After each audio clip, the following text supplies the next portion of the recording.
Hello दोस्तों, स्वागत है आपका आज की हमारी नई वीडियो में। आज करने जा रहे हैं बीएससी पार्ट सेकंड मैथमेटिक्स का फर्स्ट पेपर जो है वो करने जा रहे हैं। उसमें थ्योरम है जो बहुत ही महत्वपूर्ण थ्योरम है, इसके बारे में चर्चा करेंगे। उसका नाम है भी बोरल आवर्त प्रमेय। ये जो प्रमेय है ये लगभग एक दो बार एग्ज़ाम में पूछी ही जाती है। तो इसके बारे में हम चर्चा करें दोस्तों। बोरल आवर्त प्रमेय का प्रकटन क्या है कि यदि फलन f बंद अंतराल a b में सतत हो तो इस अंतराल को परिमित उप अंतरालों में विभाजित किया जा सकता है। ये इसका प्रकटन है और इसे हम प्रूफ करने वाले हैं।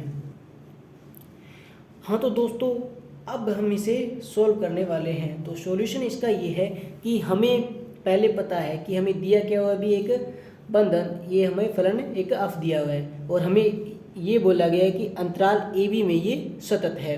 तो जिस हम थ्योरम को सोल्व करते हैं तो जिस प्रकार थ्योरम में दिया हुआ होता है हम उसी के अकॉर्डिंग चलते हैं, तो बहुत आसानी से हम थ्योरम को सोल्व कर सकते हैं। तो दिया है फलन जो एफ एक्स है, फलन एफ एक्स किसमें भी अंतराल ए बी में सतत है, ये हमें इस थ्योरम के अंदर दिया गया है।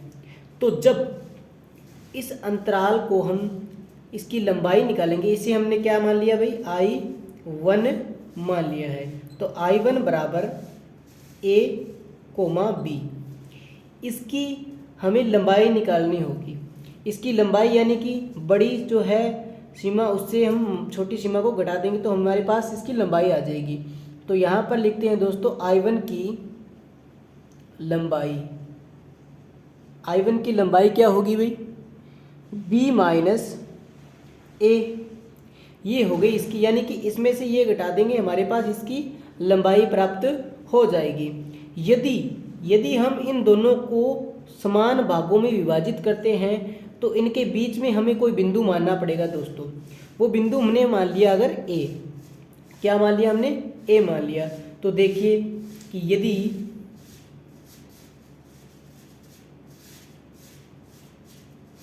A, B, अंतराल जो A, B है को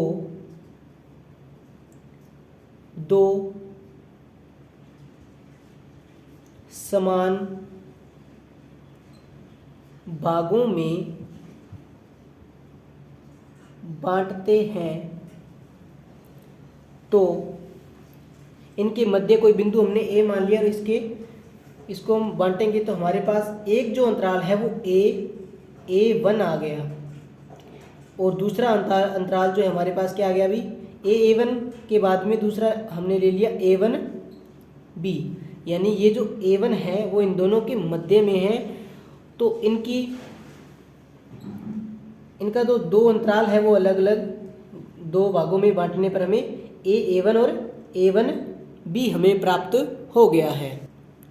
तो देखिए दोस्तों, जब हम इन दोनों में से किसी को भी ले लीजिए, दोनों का समान मान है, तो हम क्या करेंगे भाई, इसको ले लेते हैं एक बार। तो इसको हमने I2 नाम दे दिया है, ठीक है। तो उससे पहले हमें क्या करना पड़ेगा अभी, इनकी जो लंबाई है वो हमें निकालनी पड़ेगी और ये जो A1 है इसका मान हमें निकालना पड़ेगा। तो A1 का पहले निकालेंगे मान, जहाँ A1 क्या होगा अभी, इसकी और इसकी जो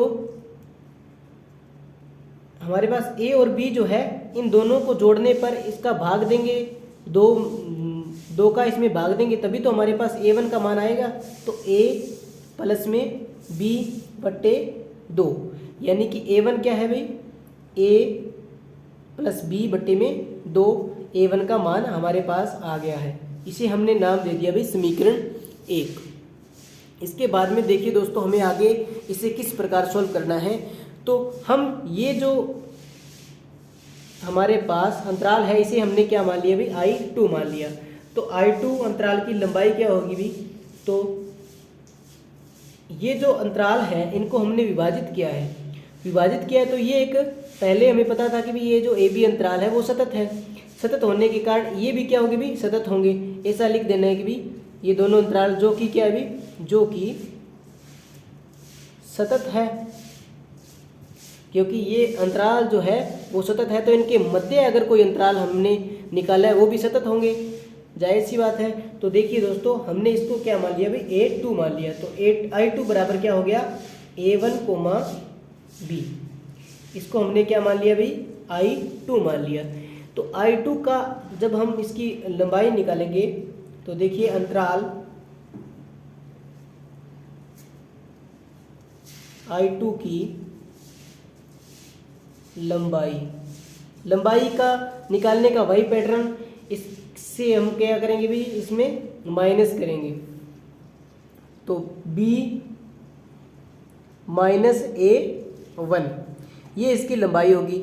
हमें पता है कि A1 का जो मान है वो क्या है भी, A प्लस B बटे में 2 है। तो इसे आगे सोल्व करने के लिए हम यहाँ पर रख देते हैं इसका मान, यानी कि A प्लस में B बटे में 2 बराबर B माइनस 2B माइनस, इसे सोल्व करेंगे तो हमारे पास क्या आ जाएगा भी, 2B minus A minus B बटे में 2, जो कि हमें क्या प्राप्त होता है, B माइनस A बटे में 2 प्राप्त होता है।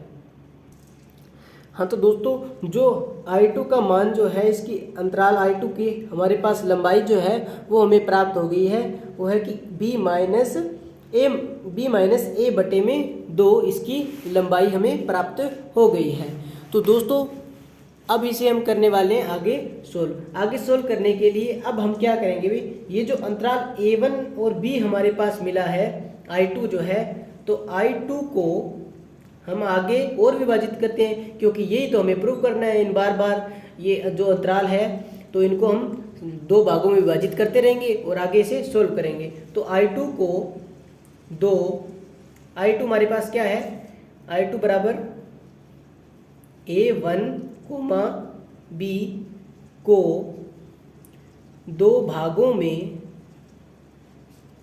विभाजित करने पर, 2 भागों में बांटने पर या विभाजित करने पर हमें क्या मिलेगा भी, A1 यहाँ पर है तो इनके बीच में हमने कोई एक बिंदु और मान लिया A2, तो ये हो गया कोमा A2, और दूसरा जो है वो आ जाएगा अंतराल यहाँ पर A2 कोमा B। इस अंतराल को हमने मान लिया I3, इसको क्या मान लिया भी, I3। हाँ तो दोस्तों, हमारे पास इसको हमने क्या मान लिया भाई, I3 मान लिया है। तो अब इसका भी मान जो है वो हम निकालेंगे। इसी प्रकार हमने क्या निकाला भी, इसी प्रकार जो हमने I2 का मान निकालना है उसी प्रकार हमें क्या निकालना है भी, I3 का अंतराल जो है वो निकालना है। उससे पहले हम क्या करेंगे भी, A2 का मान निकालेंगे।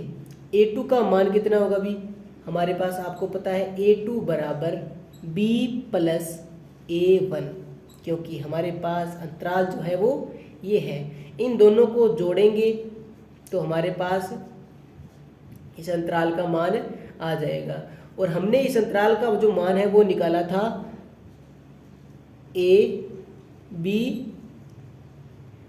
हमने इस अंतराल का मान निकाला था B प्लस A1 बट्टे में 2, यही था इस अंतराल का मान।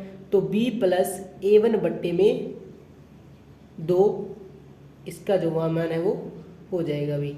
ये देखिए यहाँ पर क्या है भी, B प्लस A2 का जो मान है वो क्या हो जाएगा भी, B प्लस A1, इन दोनों को जोड़ दिया और डिवाइड कर दिया हमने 2 से, तो इस का मान हमारे पास A2 का जो मान है वो आ जाएगा, क्योंकि ये इन दोनों के बीच का मान है। अब निकालेंगे हम I3 का मान। तो I3 बराबर I3 अंतराल की या I3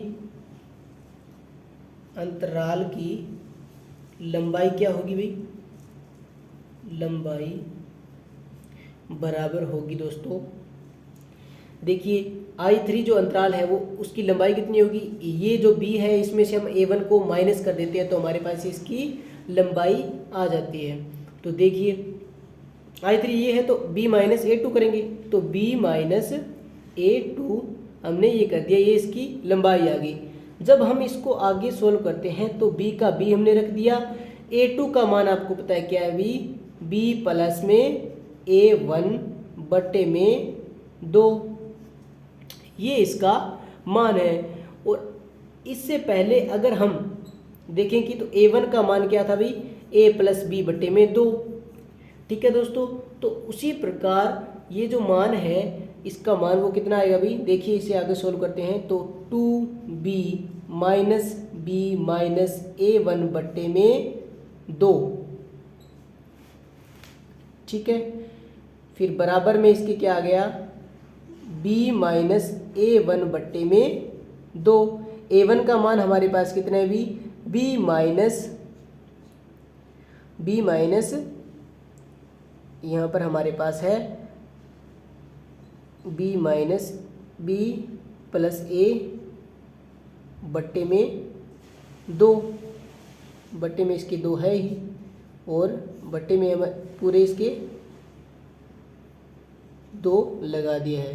तो देखिए दोस्तों जब इसको हम आगे सोल्व करेंगे तो 2B माइनस B प्लस का माइनस से मल्टीप्लाई हुआ माइनस A बट्टे में 2, इसके बट्टे में भी था पूरा का पूरा 2। तो देखिए आगे जब हम इसे सोल्व करते हैं तो किस प्रकार सोल्व करेंगे, B का एक B से कैंसिल हो गया तो यहाँ पर आ गया B, फिर माइनस का A बट्टे में 2 का 2 यानी कि 2 की पावर 2। अब आपको समझ में आ गया होगा, जब हमने I1 लिया था तो B माइनस A इसकी अंतराल की लंबाई निकाली थी। जब हमने I2 लिया तो हमारे पास निष्कर्ष निकालते हैं इसका कि I1 लिया तो B माइनस A अंतराल की लंबाई आई थी, लंबाई, ठीक है। और जब हमने I2 लिया तो B माइनस A बट्टे में 2 आया था।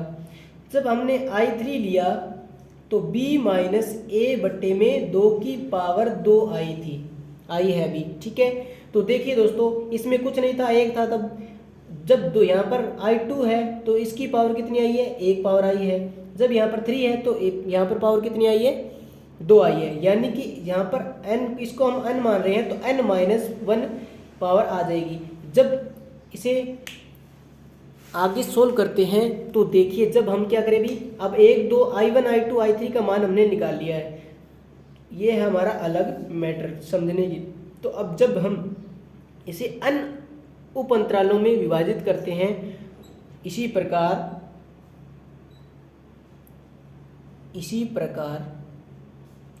जब n उप अंतरालों में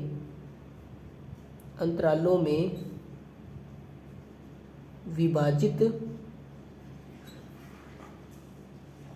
करते हैं, तो जब हम इन्हीं n उप अंतरालों में विभाजित करेंगे तो n यहाँ पर है बराबर p माइनस a की अपॉन में कितना आएगा भी, यहाँ पर तो 2 आएगा ही आएगा, और 2 में से 1 कम कर देना यानी n माइनस 1 कर देना है।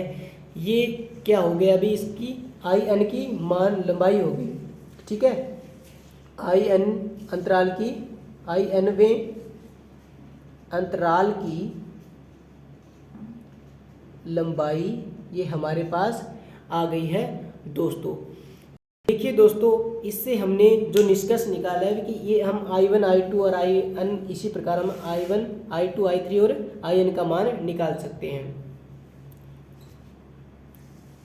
तो जब इसे आगे सोल्व करते हैं तो देखिए कि यदि हम क्या करें भी, एक कोई x1 ले लेते हैं, दूसरा ले लेते हैं x2, ये बिलोंग करते हैं माना कि किससे, इस inवें अंतराल से बिलोंग करते हैं। दो कोई अवयव ले लिए जो कि क्या करते हैं भी in से बिलोंग करते हैं। तो अगर इससे बिलोंग करते हैं तो क्या होगा भी, जब हम x1 माइनस x2 निकालेंगे तो इसका मान क्या आएगा भाई, डेल से छोटा आएगा। तथा अगर ये इस प्रकार होता है तो क्या होता है भाई, अगर हम f x1 minus f x2 लेते हैं तो इसका मान आता है एप्सिलॉन से छोटा। अगर ये इस प्रकार है तो ये इस प्रकार होगा। अतः हम क्या लिख सकते हैं भी दोस्तों, आई एन की लंबाई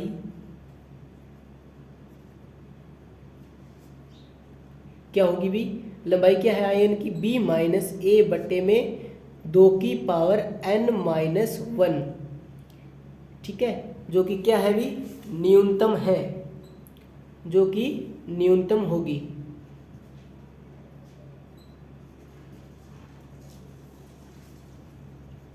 अब देखिए, क्योंकि आपको पता है अगर कोई संख्या है हमारे पास 2 है तो इसके बटे में जितनी ज़्यादा बड़ी संख्या होगी उसका मान उतना ही कम होगा। तो इसी के अकॉर्डिंग ये जो है वो प्रूव हमने कर दिया है दोस्तों, यानी कि हम इसको n उप अंतरालों में विभाजित कर सकते हैं जो कि सतत होंगे। थैंक यू दोस्तों, वीडियो को लाइक कीजिए, शेयर कीजिए, कमेंट कीजिए और ज़्यादा वीडियो को देखने के लिए चैनल को सब्सक्राइब कीजिए और जुड़े रहिए हमारे चैनल से।